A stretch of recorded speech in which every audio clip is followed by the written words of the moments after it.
llena de alegría estar en la biblioteca, ya con viejos amigos. Antes de que nada, quiero empezar agradeciendo a la biblioteca, a todos los trabajadores que están por aquí, a becarios, etcétera, que hacen posible estas pláticas, y también al enlace en la Universidad Iberoamericana, que es mi profesor Edmundo Palacios, que fue mi profesor hace 20 años, quien organiza estas pláticas. Como bien les contó Jorge, yo me dedico a los materiales. De alguna manera, por ahí están metidas las matemáticas, pero no les voy a hablar de matemáticas directamente, voy a hablar de materiales y de cómo utilizamos diferentes tipos de equipos para ver estos materiales. Y bueno, ¿qué significa microscopía? ¿O de dónde viene esta palabra? Viene del griego micros y scopeo, que significa ver o mirar cosas pequeñas. Y empiezo con esta imagen de un diagrama de un ojo humano, donde vemos todas sus partes y cómo una imagen, un árbol en este caso, los rayos de luz que se reflejan del árbol llegan al ojo humano, pasan por un pequeño cristal que se llama el cristalino, y ese cristal enfoca la imagen en la retina, en la parte de atrás del ojo, en donde están todas estas células que captan la luz, los conos y bastones, y de ahí la llevan al cerebro. Nosotros vemos todo, digamos, a una escala de 1x, de un aumento. Si están muy lejos las cosas, las vemos pequeñas; si están cerca, las vemos más grandes. Y dependiendo de qué es lo que queramos hacer, si queremos ver cosas muy lejos, muy lejanas, como galaxias o estrellas, pues tenemos que inventar o hacer algún instrumento para amplificar la imagen. O si queremos ver cosas muy, muy pequeñas, como insectos, no sé, virus, células, otras cosas, tenemos que inventar otro tipo de instrumentos para poder ver estas cosas. Entonces, bueno, depende de la escala del tipo de instrumento que utilicemos. Para tomar fotos, todo el mundo aquí, bueno, tenemos la capacidad de tomar fotos con cierta capacidad de zoom. Podemos tomar, dependiendo de la cámara que tengamos, la cámara va a tener un sensor pequeñito, como en los teléfonos, cada vez los hacen más grandes, hasta unos sensores bastante grandes en las cámaras profesionales, como la cámara que está por allá.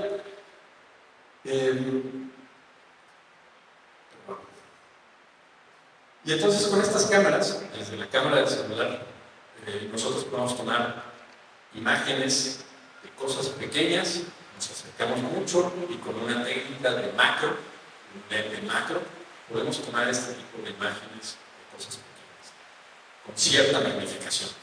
Y también podemos tomar cosas que están muy lejos, con otro tipo de arreglo en los lentes de la cámara, con este tipo de arreglo que nos permite hacer un zoom con un telefoto, como hizo esta chica, para poder tomar a un delfín que estaba saltando a algunos cientos de metros de distancia. En todos estos casos se está jugando con la imagen, lentes de vidrio que cambian el recorrido de la imagen, la amplifican y nos permiten tomar imágenes o ver estas imágenes más grandes. Y aquí tenemos a un viejo conocido, Galileo, que Galileo fue una de las primeras personas que se volteó al cielo, y no solo eso, sino que apuntó hacia allá algunos de los primeros telescopios. Con estos telescopios, Galileo logró ver la Luna con gran detalle, mucho mayor detalle de lo que se veía en ese entonces. Yo estoy seguro que ahorita con nuestros celulares podemos tomar fotos con mayor detalle que estos dibujos que hizo Galileo, pero en aquel entonces estas imágenes pues eran lo último en la ciencia. Los telescopios de Galileo eran básicamente esto, eran un tubo con un par de lentes que permitían amplificar la luz que venía del cosmos. Y con estos telescopios tan sencillos logró dibujar, logró descubrir que Júpiter tenía 4 lunas, o 4 satélites no artificiales, natural.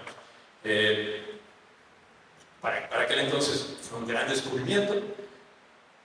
Además de hacer estos diagramas de la Luna, pudo hacer los diagramas de las lunas de Júpiter, que posteriormente las podemos ver de esta manera. Aquí está Júpiter y aquí están las 4 lunas. No me acuerdo sus nombres: Calixto, Io, Europa y Ganímedes. Son las 4 lunas, las más grandes, porque en realidad Júpiter debe tener más de 100 o 200 lunas más pequeñitas que no se pueden ver con una magnificación como esta. Esta es una magnificación bastante pequeña. Una foto como esta la podemos alcanzar a hacer con un telescopio muy sencillo, con unos binoculares, con unos adaptadores que se ponen al lente del celular. Podríamos alcanzar a hacer una de estas fotos, donde se vea más o menos borroso Júpiter con sus 4 lunas. Obviamente la ciencia ha evolucionado y ahorita tenemos imágenes de Júpiter extraordinarias, ya sea por los telescopios, que son muy grandes, captan mucha luz y nos permiten amplificar la imagen, o porque hemos mandado sondas, hemos mandado satélites artificiales que se acercan mucho a Júpiter y entonces pueden tomar fotos desde la cercanía de Júpiter, ¿no? Como es el caso de Voyager 1, esta sonda que lanzaron los norteamericanos en 1960. ¿Será cierto, profe, que Galileo perdió uno de los ojos por ver el sol directamente? Híjole, no lo sé, habría que investigar, pero me lo llevo de tarea. Que si Galileo perdió la vista por ver el sol directamente. A mí se me hace que no, porque era un tipo muy inteligente, entonces yo creo que no lo debe haber enfocado directamente, pero habría que ver, ¿no? Aquí tenemos una ilustración de otra de las sondas. Esta sonda que se llama, que se lanzó en el 89, fue directamente a Júpiter a tomar imágenes de Júpiter y de sus lunas. Y también hemos tomado imágenes de Júpiter y del cosmos desde telescopios que están en la Tierra. Este es un telescopio, uno de los más grandes, que se encuentra en Gran Canaria. Es un telescopio que hicieron los americanos, los españoles, creo que México estuvo involucrado ahí, con el cual se pueden tomar imágenes espectaculares y se pueden guardar estas imágenes debido a los sensores que tienen. ¿Recuerdan esta imagen donde les puse el tamaño de los sensores que tenían nuestros celulares? El sensor de un celular mide como 2 centímetros cuadrados, o menos. Y aquí este sensor, vean el tamaño de esto, comparado con una persona, este sensor ha de medir 1 metro cuadrado. Entonces, este gran telescopio, que tiene un espejo enorme para captar la luz, no solo capta muchísima luz, sino que tiene muchísimos sensores para grabar esa luz, para tomar una fotografía. Y entonces se pueden tomar imágenes como esta es una nebulosa, a la cual se le pone un color artificial, no es que se vea así, sino que se le pone un color artificial para que se vea más bonito. Además de haber telescopios enormes como este de Gran Canaria, que están en la Tierra, en la superficie terrestre, los científicos han mandado este tipo de telescopios a órbita para evitar que la atmósfera interfiera con la luz que nos llega del cosmos y tener imágenes más limpias y que tengan mayor alcance, mayor distancia de lo que vemos. Este es uno de los últimos telescopios que están en órbita. Es muy famoso. No sé si alguno de ustedes sabe cómo se llama. Kepler. Este es el James Webb Telescope. Kepler es otro. Y funciona con este gran espejo. Esto que se ve amarillo es un gran espejo. Vean el tamaño de las personas. Es un espejo que mide muchos metros de diámetro, que llega la luz del cosmos y se refleja a este punto de aquí en medio, en donde está un sensor que toma las imágenes. Esto está en el espacio exterior y cuenta con esta especie de ala que no es más que una superficie que evita que los rayos del sol lleguen a este espejo, porque los rayos del sol con tanta intensidad quemarían los sensores, los detectores de este telescopio que está enorme. Con este telescopio ya se han tomado imágenes extraordinarias de galaxias muy, muy lejanas, de cuasares, de objetos que están muy lejanos y que son maravillosos y pueden ayudar a explicar el nacimiento del universo, la formación del universo. Pero yo no les iba a hablar de telescopios, yo les vengo a hablar de microscopios. Me encanta la astrofísica, pero yo me dedico a cuestiones de materiales y sobre todo de materiales pequeñitos, y por eso empecé a trabajar con microscopios. Ahí tenemos lo que ninguno de ustedes ve, porque necesitamos magnificarlo. Si ponemos una lupa, vemos que es una hormiga. El microscopio más sencillo que existe es una lupa. Es un lente que va a magnificar el tamaño de la imagen. Todo el mundo, espero que hayamos tenido un contacto con una lupa. Es más, hasta algunos de los lentes que usamos se pueden considerar una lupa con muy, muy poco aumento. Esta lupa, esta en específico, permite amplificar el tamaño de los objetos como unas 10 veces, 10, 20 veces. Y los microscopios que vamos a ver van a permitir amplificar el tamaño de los objetos muchísimas más veces. El primer microscopio, o uno de los primeros microscopios de los que se tiene registro, resulta que también fue desarrollado por Galileo. Cuando me encontré esta información, es que se me ocurrió hacer una introducción hablando de los telescopios, porque todo el mundo conoce la historia de Galileo en cuanto a los telescopios, pero no en cuanto a los microscopios.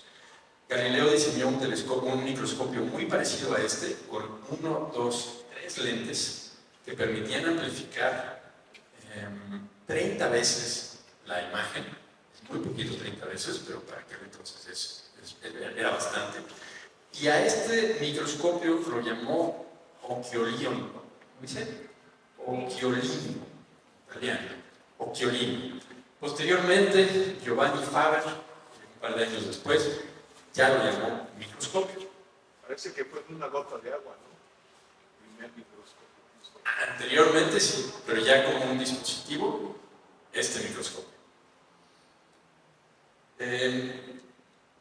Y de ahí hubo una explosión de dispositivos similares, de gente que armó otro tipo de microscopios y se puso a ver todas las cosas que les llamaban la atención.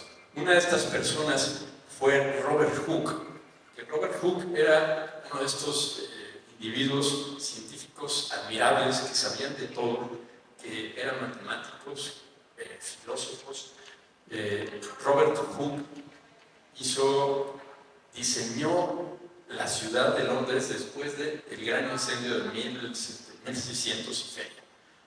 O sea, diseñó una ciudad, era arquitecto e ingeniero. Y además utilizó este microscopio para empezar a ver las cosas pequeñas, las cosas realmente pequeñas. Y Robert Hooke publicó este libro, Micrografía, en 1665, en donde mostró imágenes como esta. Esta es la cabeza de una especie de mosca o de avispa. Aquí están los ojos y esta es como la trompa de la abeja. Y también mostró una cosa que resultó ser muy importante y es muy conocido. Mostró el dibujo de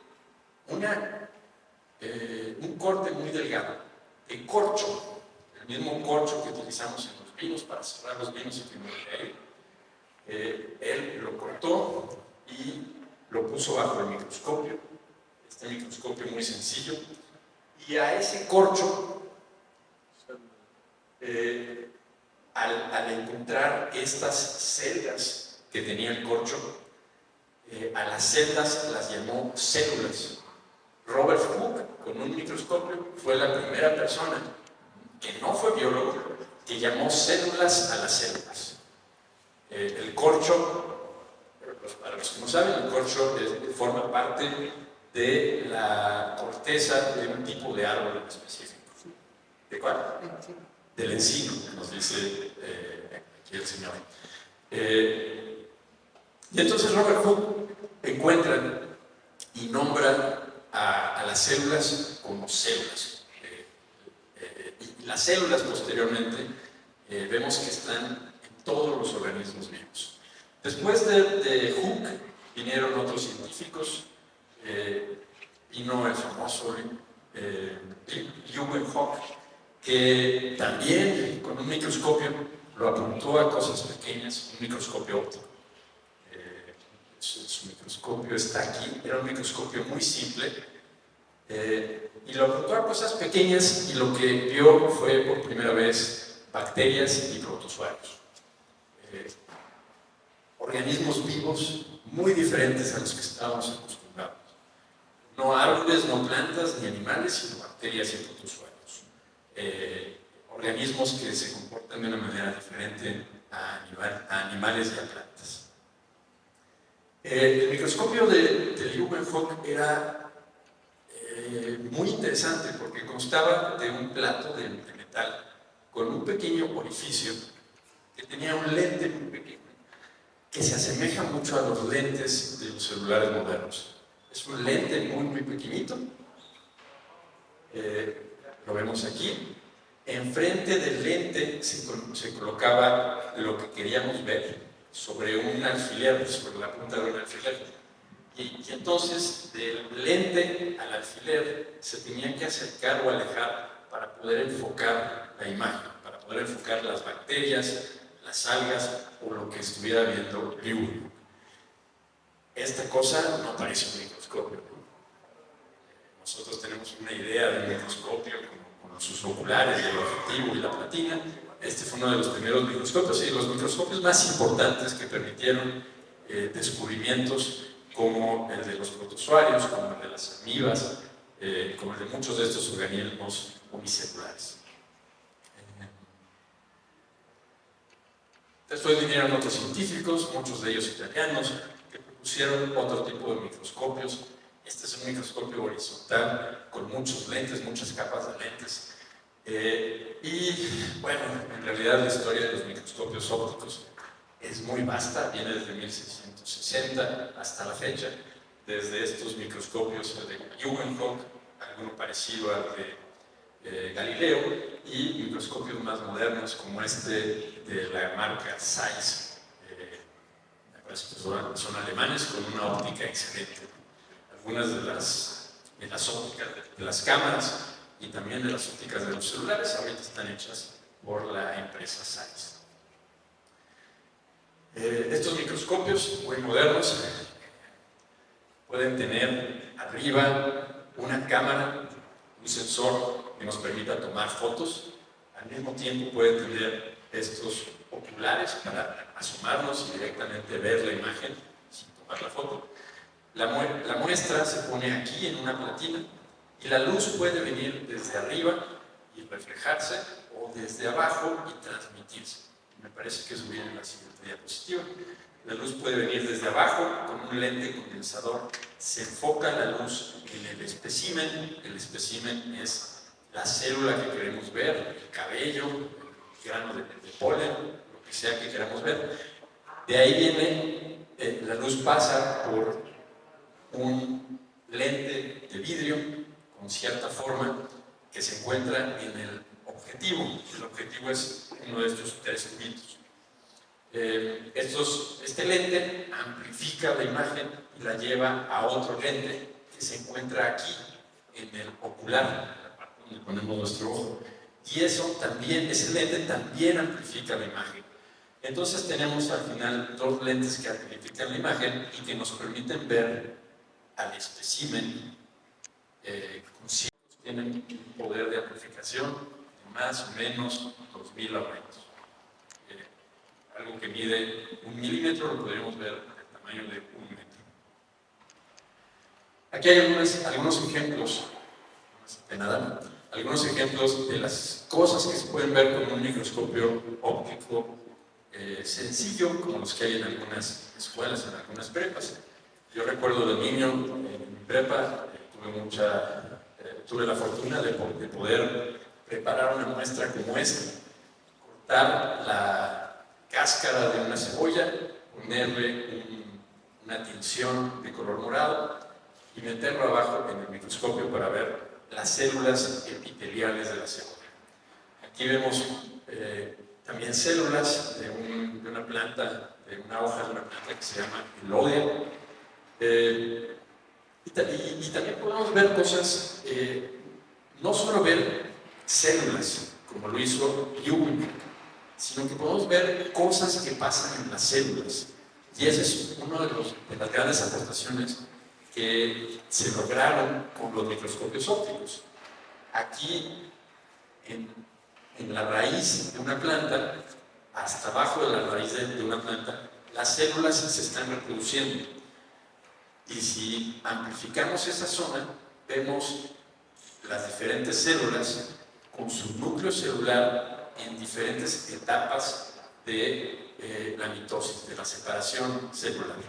Entonces vemos células en la anafase, en la profase, metafase, telofase y no me acuerdo cómo se llaman las otras, no leo de aquí a allá. Pero lo que sucede es que los cromosomas que están en el núcleo de la célula se desdoblan, se duplican, se van a extremos de la célula, se forman nuevos núcleos y la célula se divide en dos. Y eso lo podemos ver aquí en una amplificación de una imagen tomada con un microscopio óptico.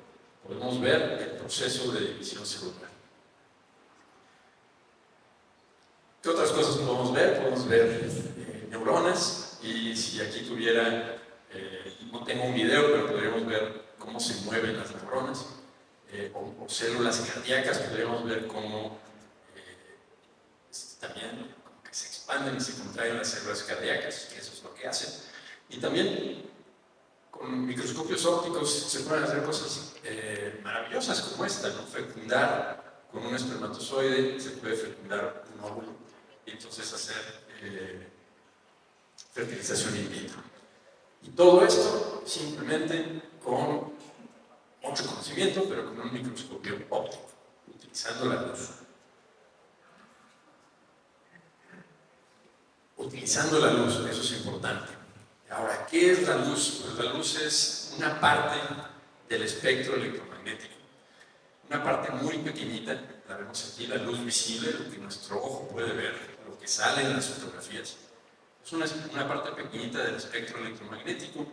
El espectro electromagnético va desde las ondas de radio, pasando por las microondas, el infrarrojo, la luz visible, es esta parte del espectro que vemos, el ultravioleta, los rayos X y los rayos gamma. El Sol produce todo este espectro, llega a la Tierra, algunas partes de este espectro se filtran en la atmósfera, afortunadamente, y no nos llegan a nosotros, porque si no, los rayos X, gamma y ultravioleta nos quemarían literalmente. Y entran a la atmósfera algunas partes del espectro como la luz visible. Llegan a la atmósfera, rebotan, se difractan, y por eso podemos verlos, por eso podemos ver cosas en los microscopios ópticos. Hay dos conceptos importantes en la microscopía. Uno es la magnificación y otro es la resolución.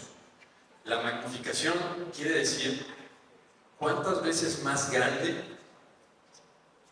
cuántas veces puede amplificar una imagen este microscopio.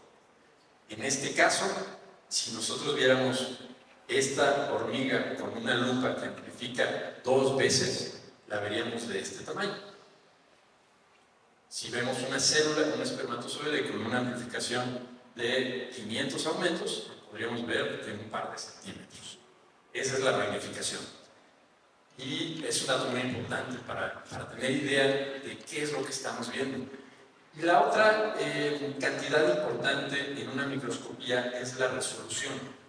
La resolución básicamente nos dice cuál es la distancia más pequeña entre dos puntos que se puede resolver con un microscopio.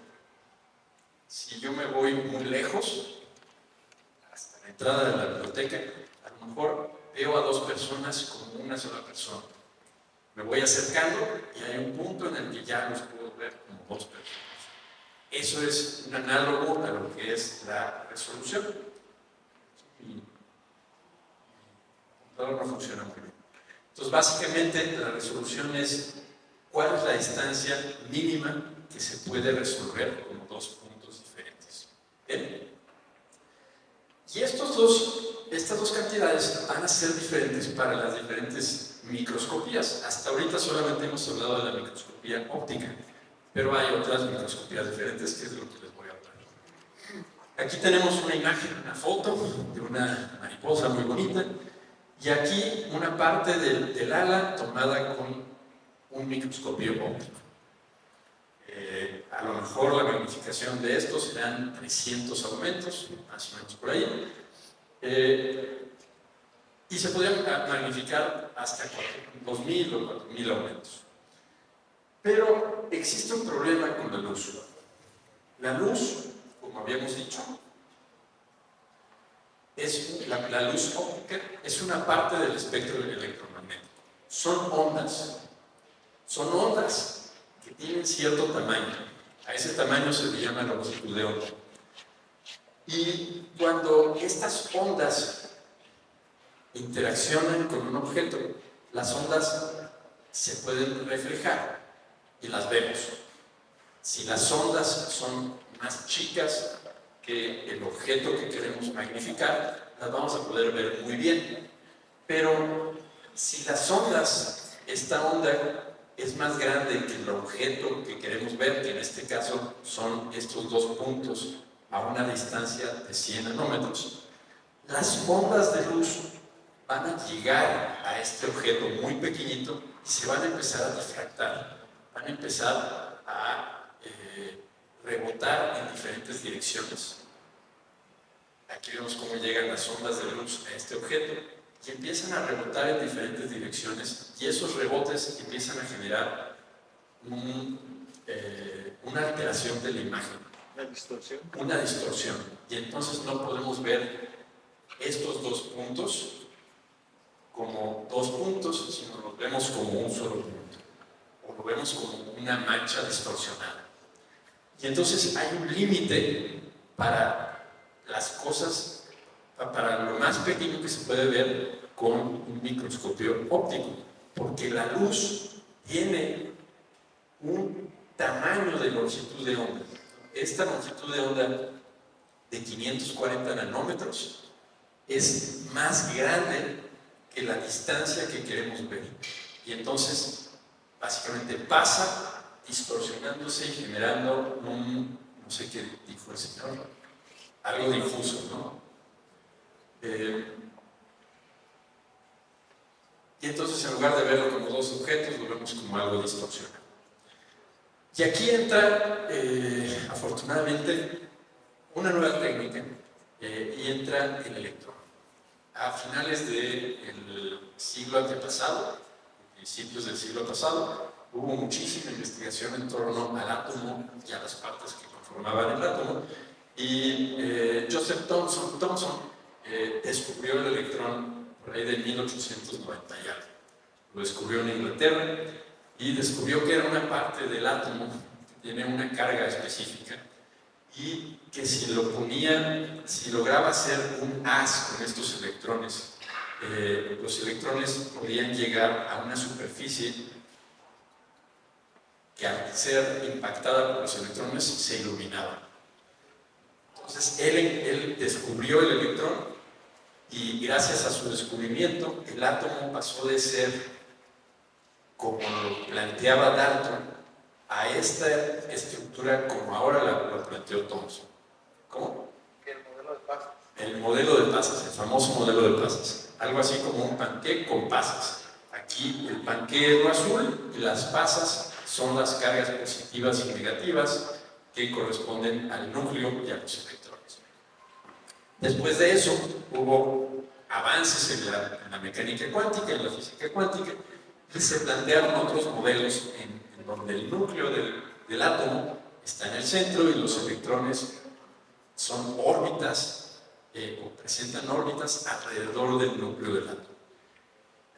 Hasta llegar al modelo que se tiene hoy en día, que los electrones se mueven muy rápido alrededor del núcleo, formando una nube de distribución, una nube de probabilidad electrónica. Los electrones pueden estar en cierta área, hay cierta probabilidad de que los electrones estén alrededor del núcleo. Pero nosotros nos vamos a quedar ahorita con estos dos modelos más sencillos, el de Bohr y el de Rutherford. Tenemos este modelo, el modelo de Bohr, Rutherford, y llega Louis de Broglie y propone algo muy interesante, que los electrones no solamente se pueden ver como una partícula muy pequeñita que se mueve alrededor del núcleo, sino que también se pueden ver como ondas, y se pueden entender como ondas. Presentan física de partículas y presentan física de ondas. Y entonces, si tenemos una pared con dos rendijas y aventamos electrones, estos electrones no se ve nada bien, van a impactar una pared que está aquí atrás. La van a impactar como si fueran bolitas de pintura. Yo tengo una duda. Sí, adelante. Ahorita que acabo de comentar lo de los electrones, según yo tengo entendido que son fotones, que los fotones son los que se comportan tanto como partículas como electrones. ¿También el electrón? Sí, el electrón es lo que se comporta, y de hecho hay muchas cosas que se pueden comportar como partícula y como, depende de la velocidad a la cual lo aceleres. Vemos aquí, no lo quise mencionar, pero el electrón tiene una cierta masa, tiene cierta velocidad, y eso nos da la longitud de onda asociada al electrón. Es el famoso salto cuántico. Por ahí va algo del salto cuántico. La cuestión es que los electrones, al pasar por estas dos rendijas, se pueden ver como partículas que chocan contra la superficie que está atrás de las rendijas, pero también presentan estos patrones muy extraños que solo se pueden explicar si los electrones los consideramos como ondas. Si los electrones pasan estas dos rendijas como ondas, generarían algo como esto, y por lo tanto generarían patrones en donde chocaron los electrones y donde no chocaron más y no chocaron. Entonces, bueno, de Broglie propone que los electrones se pueden ver como ondas o como partículas, y que si aceleramos a los electrones a cierta velocidad, una velocidad cercana a la velocidad de la luz, la velocidad de la luz es muy alta, si los aceleramos a un 70% de la velocidad de la luz, los electrones tendrían una longitud de onda muy pequeñita, de 2.5 picómetros. 2.5 picómetros es 1.000.000 de veces más pequeña que la longitud de onda de la luz visible. La longitud de onda que se utiliza para los microscopios ópticos tendrán, lo pusimos ahí, tienen 500 nanómetros, y aquí estamos en el orden de picómetros. Es mucho más pequeño. Una pregunta, profesor. Adelante. Yo tengo entendido que una micra equivale a 1.000 nanómetros. Exactamente, una micra son 1.000 nanómetros. 1.000 nanómetros.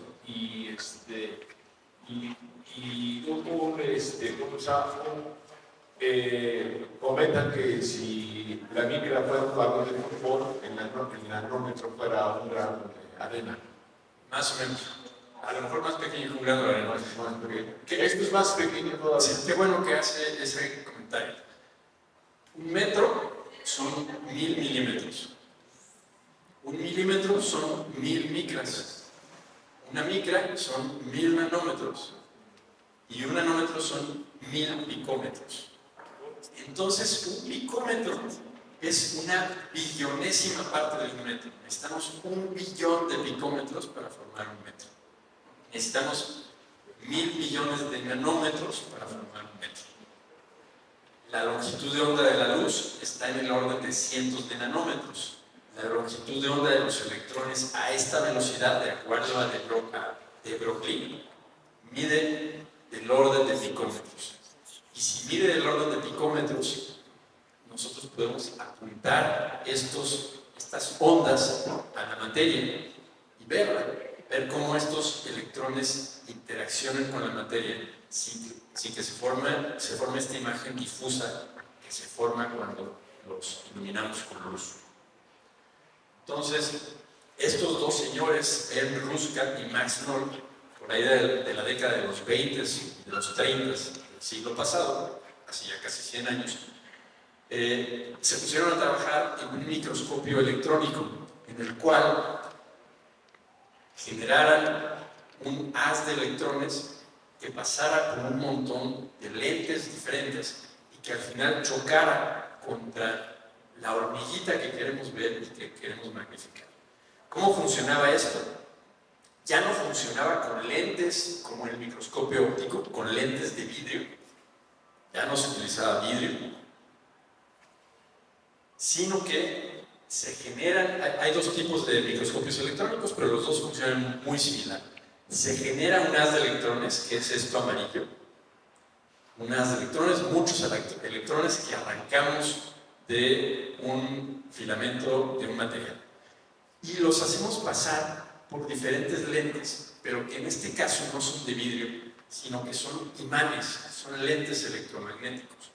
Los imanes permiten enfocar al haz de electrones, permiten hacerlo delgadito y enfocarlo a donde nosotros queremos dirigirlo. Guiarlo, exactamente. Estos imanes, estas cosas redondas que se ponen aquí como lentes, en realidad son imanes con una configuración muy particular que permiten enfocar y guiar a los electrones. Y entonces, si los electrones pasan por los lentes y chocan con la muestra y rebotan, a este tipo de microscopio se le llama microscopio electrónico de barrido. Aquí, SEM significa Scanning Electron Microscope, microscopio electrónico de barrido. Los electrones chocan contra la muestra y hay que barrer la muestra con los electrones para captar la imagen con este sensor. Y hay otro tipo de microscopio que es un poco más grande, que es el microscopio electrónico de transmisión. Aquí los electrones se generan de la misma manera, pero al llegar a la muestra, la atraviesan, son transmitidos a través de la muestra, pasan por otro lente y finalmente podemos ver la imagen. Entonces, funcionan de manera diferente estos dos microscopios. Ambos se basan en el uso de electrones, pero en uno los electrones llegan a la muestra, la barren y se genera la imagen, y en el otro atraviesan la muestra y se ve como una radiografía de la muestra. ¿Vamos bien? Bueno, hay el electrón. Sí, la pregunta es que si ahí el electrón es el que estamos viendo, ¿cómo se manifiesta en la imagen? ¿O es la perturbación de qué? O sea, la onda es como una perturbación, pero una perturbación de qué. Es una excelente pregunta. Nosotros no vemos los electrones, nosotros vemos luz visible. Y entonces, lo que vemos aquí es cómo los electrones chocan con la materia. Los electrones, en otro diagrama, los electrones chocan con la materia, interaccionan con la materia y rebotan, por decirlo de alguna manera, de alguna forma. Y estos electrones que rebotan son captados por un sensor que es este que tengo aquí. Ese sensor transforma la imagen de los electrones en una imagen que nosotros podemos ver con los ojos. Y esa transformación en un par de diapositivas se los voy a explicar. Muchas gracias. Tanto el electrón en física como en química es una maravilla. Es fantástico el electrón. Sí. Ya. Entonces, los electrones cuando interaccionan con la materia pueden hacer muchas cosas. Pueden absorberse un poquito y rebotar. Y entonces con un rayos X es radiación electromagnética con una longitud de onda más pequeña que la de la luz visible. Y también los electrones pueden llegar a transmitirse. Los electrones transmitidos son los que se van a ver o los que se van a utilizar en el microscopio electrónico de transmisión. Los electrones que rebotan son los que se van a utilizar en el microscopio electrónico de barrido. Bien, tenemos estos dos tipos de microscopios electrónicos, de transmisión y de barrido. Aquí tengo dos diagramas, se ve muy chiquito. A la izquierda tengo el diagrama del microscopio óptico de luz. Hasta el final lo que tenemos es un ojo. La luz pasa por diferentes lentes y pasa por la muestra. En estos dos casos, en el microscopio electrónico de transmisión y el microscopio electrónico de barrido, los electrones son los que van a pasar por lentes electromagnéticas, interaccionan con la muestra y son sensados, o atraviesan la muestra y forman la imagen. Estos dos tipos de microscopios. Esta es la foto del primer microscopio electrónico de transmisión que se desarrolló en Alemania, me parece. Esto debe de estar en el Museo de Múnich. Y estos son otros microscopios de transmisión que se fueron fabricando posteriormente. Hoy en día, los microscopios de transmisión se ven como este. Este es un microscopio de transmisión que está a 10 kilómetros de aquí, en el instituto, en el Centro de Micro y Nanotecnología del Poli, hacia el norte. Él es el operador, es un gran operador, sabe muchísimo de microscopía, y le está poniendo nitrógeno líquido para enfriar una parte del microscopio. Y vean todos los controles que tiene aquí atrás un par de computadoras, abajo hay otras dos computadoras. Son equipos muy complicados. Estamos hablando que con electrones vamos a ver cosas muy pequeñas. Aquí es una foto del operador que parece que está manejando un avión. Y hay tantos botones ahí que parece que está manejando un avión. Yo creo que es más difícil aprender a utilizar uno de estos microscopios que aprender a volar una avionetita. Pero bueno, quién sabe. Y ahí es una visita a la que llevé a algunos colegas y estudiantes a ver ese microscopio, que básicamente está en un solo cuarto, especial para él, con filtros de sonido, filtros de vibración. Tiene que estar en un ambiente muy especial. ¿Y ese microscopio qué origen tiene, profesor? ¿Dónde fue fabricado? Este, no sé de qué marca es, pero ha de haber sido fabricado en Alemania o en Japón. ¿Cómo se forma el haz de electrones? ¿Cómo vamos de tiempo? De tiempo vamos bien. ¿Cómo se forma el haz de electrones? Es una parte importante. Se forma a partir de estos alambres en los que se pone corriente eléctrica y, me voy a saltar esto, está el alambre con una diferencia de potencial entre el alambre y esta parte de abajo. Y entonces los electrones se arrancan del alambre y pasan por un pequeño hueco que es el inicio de la columna del microscopio electrónico. Este pequeño hueco que vemos aquí, por donde pasan los electrones que fueron arrancados, está en la parte de aquí arriba. Aquí debería estar la punta de donde se arrancan los electrones, pasan por el hueco y empiezan a pasar por lentes electromagnéticas hasta aquí abajo formar la imagen. Entonces, voy al revés. Los electrones se arrancan con un voltaje más o menos de 5000 volts. 5000 volts positivos, los electrones son negativos, entonces los electrones van a salir de esta parte de acá. Posteriormente, los electrones pasan por las lentes electromagnéticas y eventualmente llegan a la muestra para pasar a través de la muestra. Este es un microscopio de transmisión. Las muestras se ponen en estas rejillas. Uno puede cortar una célula muy delgadita y ponerla en esta rejilla que mide 3 milímetros. La rejilla se coloca en uno de estos portaobjetos y esos portaobjetos son atravesados por el haz de electrones. ¿Sí? Los electrones pasan por estas rejillas en estos huecos que están aquí hay partes de la muestra que queremos ver, de las células, de las nanopartículas, de lo que queramos ver. Y imagínense que aquí, en uno de estos huecos, pusimos una muestra y que la muestra es esto de acá. Cuando los electrones pasan a través de la muestra, se forma una imagen. Si un electrón choca contra un átomo, el electrón no va a pasar. Pero si pasa entre dos átomos, sí va a pasar, y entonces vamos a formar una imagen de en qué zonas pasó el electrón y en qué zonas no pasó el electrón. Muy similar a cuando nos toman una radiografía. Nos mandan rayos X, donde hay costillas y columna vertebral, se forma una sombra, los rayos X no pasan, y donde hay órganos blandos, los rayos X sí pasan. Algo muy similar sería aquí. Donde hay átomos o columnas de átomos, los electrones no van a poder pasar, van a rebotar, pero donde no hay, van a pasar y van a formar esta imagen. Y esa imagen es la que después vamos a magnificar y vamos a poder ver cosas maravillosas. Entonces, ¿sí se puede ver un átomo? No estamos viendo un átomo, estamos viendo cómo los electrones pasan a través de un material y forman una imagen que después nosotros le interpretamos como átomos.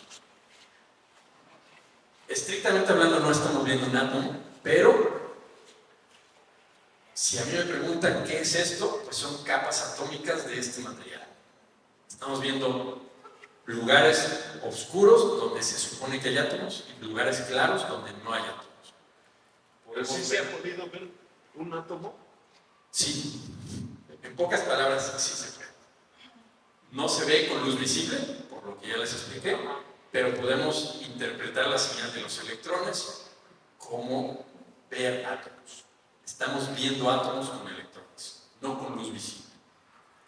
Y podemos ver átomos como estos, en donde cada átomo, cada punto brillante es un átomo, cada punto brillante no es un átomo, hay vacío, cada punto oscuro es donde sí hay átomos. Y además, ahorita existe una técnica que nos permite identificar qué elemento es cada átomo. Si el elemento es carbono, oro, níquel, fósforo, todos los elementos de la tabla periódica. Entonces, no solamente los electrones nos permiten ver átomos o interpretarlos como átomos, sino que podemos decir de qué elemento está hecho, qué elemento es cada uno de los átomos. Es una técnica muy avanzada que también la tienen en el Centro de Micro y Nanotecnología del POLI. Un gran centro. Otro ejemplo de lo que podemos ver es esto, es un corte transversal de una célula en donde estamos viendo la pared celular y los organelos celulares. Aquí la célula se cortó muy delgadita, la célula se puso en uno de estos portamuestras, lo pusimos en el microscopio de transmisión, bueno, yo no lo puse, algún otro científico lo puso, y se logró hacer esta amplificación en donde se ve claramente la pared celular que está compuesta de estas dos moléculas de fosfolípidos, que bueno, es una maravilla la pared celular porque permite muchos procesos entre la célula y el medio ambiente. También se pueden ver cosas como esta, una vorticela que es un organismo eucariote que no tiene núcleos, sino que tiene otro tipo de organelos. O podemos ver cosas como esto, que esto es de lo que a mí más me gusta, que esta partícula fue hecha por el hombre.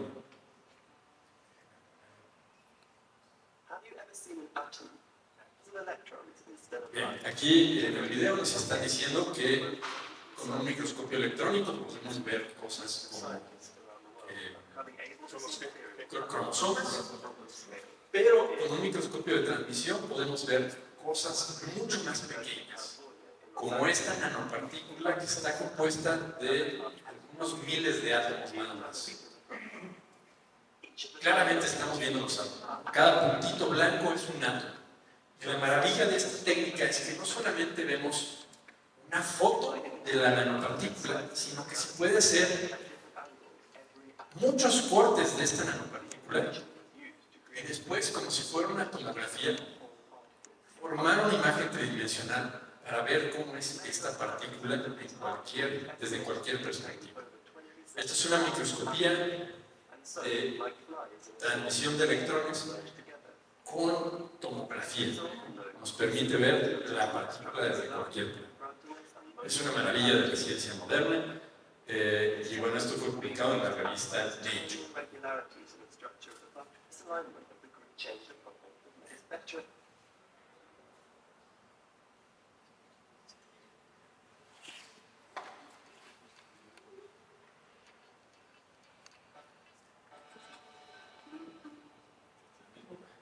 Este es otro video en donde se ve otra cuestión muy interesante.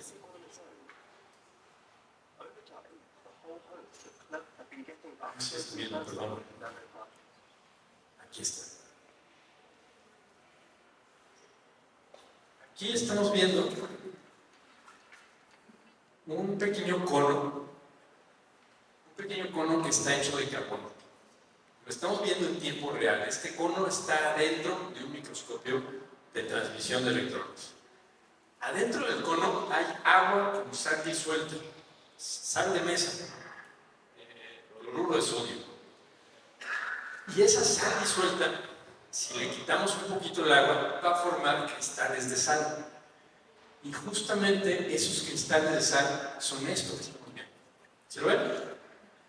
Son pequeños cristales de algunos nanómetros de arista que estamos viendo cómo se forman en tiempo real adentro de un nanocono de carbono, adentro de un microscopio electrónico de transmisión. ¿Estamos viendo átomos, señor? Pues sí, son átomos. Y además son átomos de cloro y de sodio, cloruro de sodio. ¿Puedo pasar la diapositiva? Grafeno, ¿no? Sí, básicamente este cono es una hoja de grafeno doblada. Y adentro de esa hoja doblada es donde está la solución salina. El microscopio electrónico de barrido es más pequeño que el de transmisión, es más sencillo. Y en mi universidad tenemos la fortuna de tener uno de estos microscopios. Este es nuestro microscopio. Y funciona. Una parte de su funcionamiento es muy similar al de las teles antiguitas, al de las teles que tenían un cinescopio en la parte de atrás. Estas televisiones funcionaban con un haz de electrones que en esta parte de aquí era dirigido a diferentes partes de la pantalla. El cinescopio dirigía el haz de electrones a diferentes partes de la pantalla y barría la pantalla varias veces por segundo. Cuando el haz de electrones colisionaba con la pantalla, iluminaba los píxeles. Era un barrido. Iluminaba los píxeles varias veces por segundo y al momento de iluminar los píxeles formaba la imagen. Y en mi época de juventud trabajé en Telefónica. En la época de juventud de varios de los que están aquí, todavía me tocó poner una de estas teles y pegarle para que se formara bien la imagen. Esta parte del cinescopio es muy similar a la columna del haz de electrones, en la cual, en lugar de que el haz de electrones atraviese la muestra, el haz de electrones llega a la muestra y la barra. Y ese barrido de la muestra rebota y es censado por un sensor muy especial. Aquí estamos viendo una ilustración de cómo el haz, por este lente electromagnético, llega a la muestra. Aquí está la muestra. El lente electromagnético hace que el haz se mueva y barra toda la muestra y que lo que rebota llegue a este sensor que se llama sensor de electrones secundarios. Y aquí, debido a este sensor, es que se forma la imagen. Y las imágenes de este tipo de microscopios son muy bonitas, a mí me llaman mucho la atención. Aquí estamos viendo una imagen muy sencilla, aumentada solo 20 veces, de una pata de un insecto, donde aquí se ve el ala de, no sé si es una mosca o una abeja. Aquí estamos viendo la pata de una abeja, y aquí estamos viendo, a muy pocas magnificaciones también, un pequeño alambrito que no sé si alguno de ustedes pueda adivinar de dónde salió este alambre. ¿Del ADN? No salió del ADN, este es un alambre hecho de tungsteno. Muy bien, es un filamento de foco. Los focos de hace unas generaciones tenían un alambrito de tungsteno al cual se le hacía pasar corriente, se calentaba y emitía luz. Este es el filamento de foco visto con un microscopio electrónico. No necesitamos un microscopio electrónico para ver este filamento, porque es un filamento que se ve a simple vista, lo podríamos ver con una lupa o con un microscopio óptico. Pero el microscopio electrónico de barrido nos permite ver esta morfología y tener esta percepción de profundidad que con el microscopio óptico no tenemos. Y bueno, se ven cosas muy, muy bonitas. Aquí tengo otros dos ejemplos. Esto es, bueno, no sé, ¿qué parece que sean? Aquí, jovenazo. Patas de un insecto. Son algunos pelos que están en las alas de una mariposa. Y aquí tenemos pelitos que están en esta superficie hexagonal. Y esa superficie hexagonal es el ojo de una abeja. No se verían así los átomos, como nos puso en el... Aquí tenemos la abeja y aquí tenemos el ala, que a mayores magnificaciones se ven los pelitos en el ala y los hexágonos del ojo con algunos pelitos que salen del mismo ojo de la abeja. Bien, hay una pata de abeja y esta es una imagen que me gusta mucho. Es una imagen de manzana. La manzana tiene células, estas son células que guardan líquido adentro y por eso son tan jugosas. Aquí tengo otra serie de imágenes de una abeja. Nos acercamos a su cabeza, nos acercamos a su ojo y si nos acercamos más a su ojo vemos un grano de polen que está ahí metido en el ojo de la abeja y que le está molestando para ver. Bueno, en realidad la abeja ya está muerta. No la maté, me la encontré muerta y la puse en el microscopio. Bien, hasta ahorita hemos visto microscopios que utilizan luz, ópticos, y microscopios que utilizan electrones. Y depende de qué tan cansados estén, les puedo contar de los microscopios que utilizan alambres. ¿Vamos? Muy bien.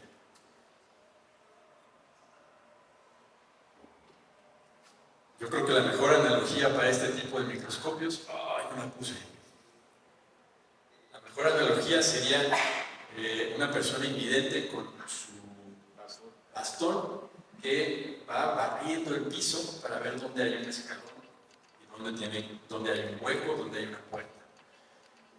Así es como más o menos se podrían utilizar estos microscopios.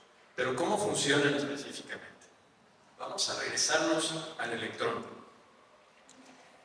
El electrón lo podemos considerar como onda o como partícula. Si lo consideramos como onda, el electrón tiene cierta probabilidad de existir en esta parte de acá. Esto es una pared, literalmente una pared. Entonces, clásicamente, el electrón no debería pasar esa pared. Pero si lo consideramos probabilísticamente, hay cierta probabilidad de que el electrón exista de este lado, y es esta pequeña luz que se ve cuando el electrón choca, la onda de probabilidad choca y se transmite un poco del electrón. ¿Sí lo logran ver? Entonces, los electrones, al no ser considerados clásicamente, si están de un lado de la pared, si fueran considerados clásicamente, el electrón no podría pasar del otro lado. Pero como los consideramos cuánticamente, existe cierta probabilidad de que el electrón viva de este lado, pero que también una parte del electrón pase del otro lado, aunque sea una parte muy pequeñita. Esa partecita que está traspasando esa pared. Ajá. Son electrones. Esto es densidad de electrones. Son muchos electrones, es la probabilidad de que haya varios electrones. Y entonces, dependiendo del ancho de esta pared y de la distancia de la pared, de las propiedades de esa pared, algunos de los electrones van a poder pasar. Y ese paso no es que sea un cortocircuito, no es que haya saltado una chispa de electrones, ¿No son los fotones, profesor? No, No. sino que a este más o menos, esa es la parte más difícil de lo que vamos a ver hoy. Los electrones tienen cierta probabilidad de que existan del lado izquierdo y por la mecánica cuántica, dependiendo de las propiedades de esta pared, también existe probabilidad de que existan del otro lado. Yo lo que por eso le preguntaba. ¿Qué me preguntaba? Le digo, por eso le preguntaba yo si no eran los fotones, efectos de... Si intervenía ahí los fotones. Ahí no intervienen los fotones. Aquí son electrones nada más. Y entonces, ¿cómo se aplica este efecto cuántico? Este es un efecto cuántico que viene de las ecuaciones de Dirac y de Schrödinger directamente. ¿Cómo se aplica este efecto a un instrumento tecnológico moderno? Muy interesante. Se coloca la muestra, que es esta parte azul, y se coloca una punta, un alambre, muy cerca de la muestra. Muy cerca, a 2 átomos de distancia, 3 átomos de distancia. Esa distancia representa la pared. La parte de aquí está representada por el alambre y la parte de acá está representada por la muestra. Entonces tenemos alambre, pared y muestra. Distancia comprendida. Bien, aquí tenemos el alambre, aquí tenemos la pared a través de la cual van a tunelear los electrones. Y aquí tenemos la muestra, que es a donde van a llegar los electrones. ¿Bien? Más o menos bien. Entonces, se pone una diferencia de potencial entre la muestra y la punta, se pone un voltaje. Y con eso se favorece que algunos de los electrones que viven aquí, que viven en la punta, pasen a la muestra. Y lo único que necesitamos es medir cuál es la corriente de electrones que pasó. Si pasa mucha corriente, mucha entre comillas, algunos picoamperes, ¿no? La corriente se mide en amperios, en amperes. Si pasa mucha corriente, significa que la distancia entre la punta y la muestra es poquita. Si pasa poca corriente, significa que hay más distancia entre punta y muestra. Voy a poner un video que ejemplifica eso. Aquí, aquí estamos viendo, representando cómo hay átomos. Los átomos tienen su nube electrónica alrededor de ellos. Y tenemos la punta que se acerca. Y cuando ponemos una diferencia de potencial entre la punta y la muestra, ahí está, se genera una corriente. Cuando la punta está cerca de un átomo, hay paso de corriente eléctrica. Cuando no está cerca del átomo, no pasa la corriente eléctrica. Lo que estamos midiendo en este microscopio es el tunelaje de corriente eléctrica. Y esta representación de las bolitas es la representación de qué tanta densidad electrónica hay. ¿Y eso cómo lo traducimos? Pues decimos que son átomos. Decimos que estamos viendo átomos. Aunque en realidad lo que estamos viendo es la corriente del tunelaje debido a la densidad electrónica. Es todo un enunciado lo que estamos viendo, pero lo podemos traducir como que estamos viendo átomos. ¿Y esos átomos se pueden ver a colores? No se ve a colores, solamente vemos. Muy buena pregunta también. Estos son los investigadores, son los investigadores que desarrollaron este microscopio. Este microscopio se llama microscopio de efecto túnel. Lo desarrollaron en la década de los 80s. Roger y Binning. Ellos, junto con Ruska, se ganaron el premio Nobel en el 86. ¿Recuerdan quién era Ruska? Ernst Ruska fue uno de los desarrolladores del microscopio electrónico.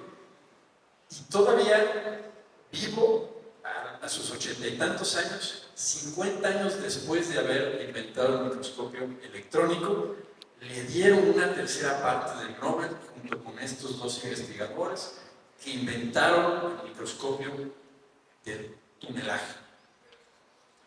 Bien, ¿cómo se ve? En uno de los primeros reportes de investigación del microscopio de tunelaje mostraron esta imagen. Así es como ellos vieron la doble hélice del ADN. Y este es un modelo hecho con bolitas de la doble hélice del ADN. No es la mejor imagen, es una de las primeras imágenes que se reportó en la década de los 80. Esta ya es una imagen muy buena, a la cual le ponemos un color falso para que se vea mejor. Lo que estamos viendo ahí es la superficie es una superficie de silicio. ¿Y por qué nos interesa ver silicio? Pues porque la mayoría de los electrónicos que utilizamos utilizan silicio para hacer transistores. Entonces los científicos dieron un pedacito de silicio para ver cómo se veía una superficie de silicio. Y ahí de nuevo estamos viendo, o eso lo podemos interpretar como átomos individuales. Podemos ver la distancia entre átomos, podemos medir la distancia entre átomos. Esta es la punta que está aquí, esta punta. Si la vemos en un microscopio electrónico como el que tenemos en la universidad, así se ve la punta. Más o menos de ancho el cable, el alambre, por eso el título de la plática. Este alambre tiene de ancho 200 micras, es decir, 0.2 milímetros. Es un alambrito muy chiquito que se ve a simple vista y que hay que cortar y jalar para que acabe en punta, en lo más puntiagudo posible, y que esa punta se acerque lo más posible a la muestra para generar esta corriente de tubulaje y formar imágenes. Aquí hay otras puntas que son comerciales, que las vende la marca Bruker. Esta es una punta que fabricamos nosotros, a diferencia de las comerciales son más puntiagudas. ¿Y más qué material está dicho, profesor? De iridio con platino. Y aquí muestro imágenes de microscopio de efecto túnel de la empresa IBM. Son microscopios muy complejos que IBM ha logrado hacer cosas extraordinarias. IBM fueron los primeros que con este microscopio acercaron tanto la punta a la muestra que pudieron hacer un enlace entre átomos de la muestra y mover esos átomos. Lo acercaban, generaban un enlace con el átomo, movían el átomo y al mover los átomos pudieron escribir con una veintena de átomos las letras IBM sobre una superficie plana de cobalto. Los manipularon. Manipularon átomos, literalmente. Hoy en día podemos escribir con átomos. Bueno, nosotros no, pero la humanidad sí puede escribir con átomos. Y era algo que decía Feynman, que en la década de los 70 Feynman dijo que en el futuro íbamos a poder escribir con átomos. Y es cierto, ya se puede hacer. Y aquí hay otra forma que hicieron los científicos de IBM, que es un corral cuántico. Pusieron varios átomos, 48 átomos de hierro, y en esta forma circular. Y ya es algo muy técnico. Las funciones de onda de los electrones formaron estas oscilaciones, que en realidad no es que haya átomos, que en el centro haya un átomo, sino que todas las funciones de onda de todos estos electrones se suman entre ellas y forman este efecto que parece que hay un átomo en el centro.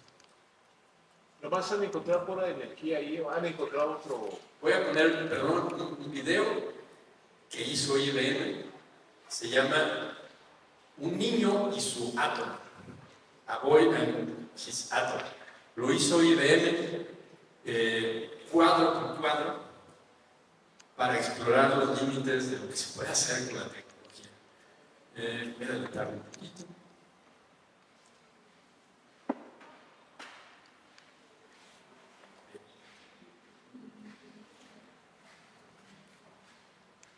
Es una superficie muy plana en donde había átomos que con este microscopio los fueron moviendo, y cada una de los frames, de los cuadros, es una estructura específica que con esta técnica de stop motion fueron creando esta película.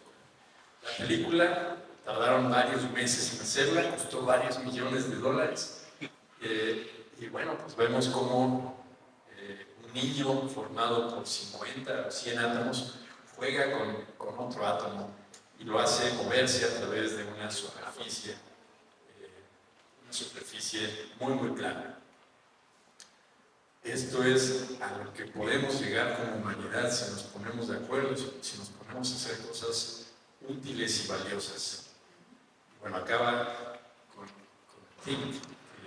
IBM siempre tiene este logo de piensa, este moto de Think, piensa. Entonces, bueno, esto es lo que yo les quería mostrar al principio. ¿Cómo funciona este tipo de microscopía? Pues como un bastón de una persona vidente que va moviéndose a través de la superficie y va detectando qué tan cerca o qué tan lejos está la superficie. Es un sensor. Es un sensor. Los mismos científicos, Roger y Binning, que inventaron el microscopio de efecto túnel, siguieron trabajando con este tipo de tecnología e inventaron un microscopio mucho más fácil de usar, que se llama microscopio de fuerza atómica, que es mucho más sencillo. Este es el artículo en el que lo hacen, y en este microscopio básicamente lo que hacen es solamente acercar un alambre a la muestra y ver cómo este alambre cambia de posición. Utilizan un láser que enfocan al alambre y un sensor. Aquí está el láser, lo enfocan al alambre y al sensor. Entonces, vamos a ver el video.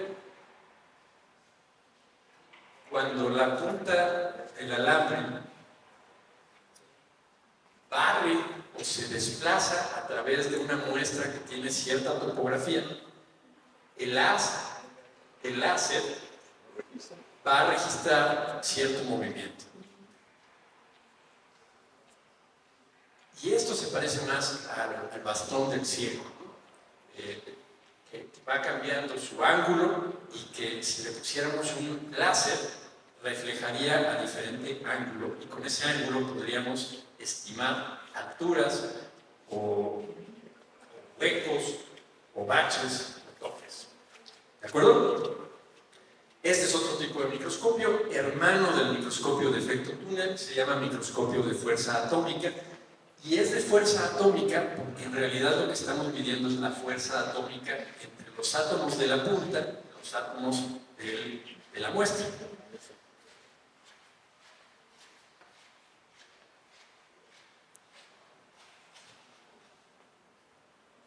Esta es la punta que se utiliza, es una punta muy delgadita. Esta imagen fue tomada con un microscopio electrónico. Entonces estamos viendo la punta de un microscopio de fuerza atómica tomado con un microscopio electrónico.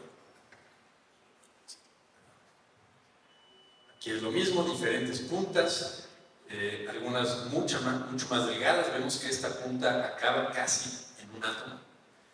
Aquí esta imagen es de una punta del microscopio de fuerza atómica, pero tomada con un microscopio electrónico de transmisión, en donde vemos la sombra de los átomos, ¿no?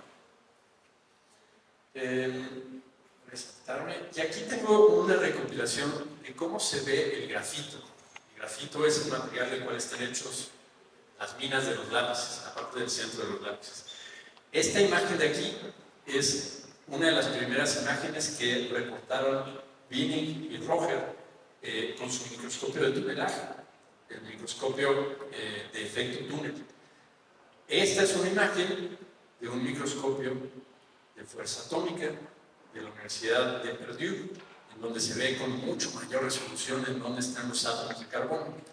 Aquí estamos viendo el mismo tipo de material, grafito o grafeno, solamente una capa de grafito, con un microscopio de tunelaje electrónico de transmisión. Y aquí es la misma imagen que acá, pero con un microscopio electrónico de transmisión de alta resolución. Entonces estamos viendo... El más poderoso.